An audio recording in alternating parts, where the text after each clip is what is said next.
Many people think that the cross changed God, but in reality the cross is the greatest revelation of God. Cross did not change God. Cross revealed God's true colors.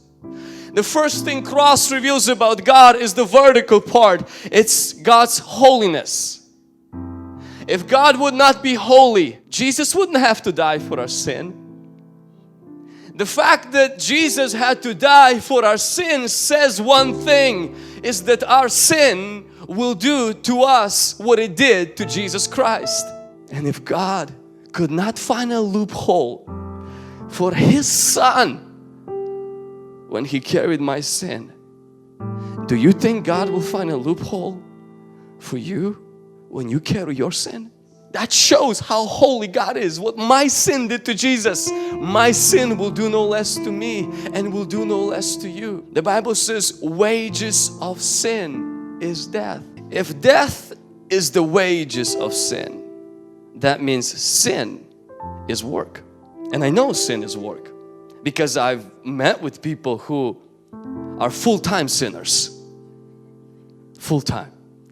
They actually go bonus and they go overtime on the weekends, on Saturday. They crank in more hours on Friday night. And there are so many workplaces in Tri-Cities called nightclubs where you can get extra hours. We all know people who work very hard at sin. You see the way they smoke, the way they destroy their body. You see the way they drink. You see the way they hurt and the way they abuse their people and themselves. You see how diligent and how disciplined. They will not miss it a day. I mean, sometimes, people miss church, but these people don't miss their work in sin. Sin is work. Sin is hard work. And you know what God says? Wages of sin is death. You know what that means? That means each sinner works and death is the paycheck. How do you feel when you work and don't get paid? Is this good of your employer or not good? Not good.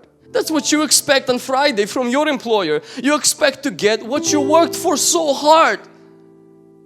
If God does not send sinners to hell, He's not going to be a good employer. This is what the Bible says. The wages of sin. Sin is hard work. Death is just a paycheck for a sinner. It makes God a good God when He gives what the worker deserves. People think a loving God sends people to hell. No. People go to hell because they work for it. I know you will be offended. But people don't go to hell because God sends them. People go to hell because they work for it. And some work really hard. So instead of asking God, why do you send people to hell? We should ask ourselves a question. What in hell do you want that you work so hard for it? Sin is work. Sin is not fun. Sin is work. Work can be fun, but it's work. And the wages is death. But that's not where cross ends. Cross says also, God, there is a horizontal beam of the cross which makes the cross. If there would be only one beam, it will only make it wouldn't be a cross, it would be a stick. What makes this a cross is there is two beams and they intersect each other. And this beam says God is very holy. This is how high His standard is, very high. But this beam says God is very loving, and this is how His love is. It's extremely wide. If God would only be holy, Jesus wouldn't have to die. But if God would not be loving, He would never let Jesus die. He would let me die, you die, everybody die, but not Jesus. Jesus died on the cross because God's love intersected God's holiness.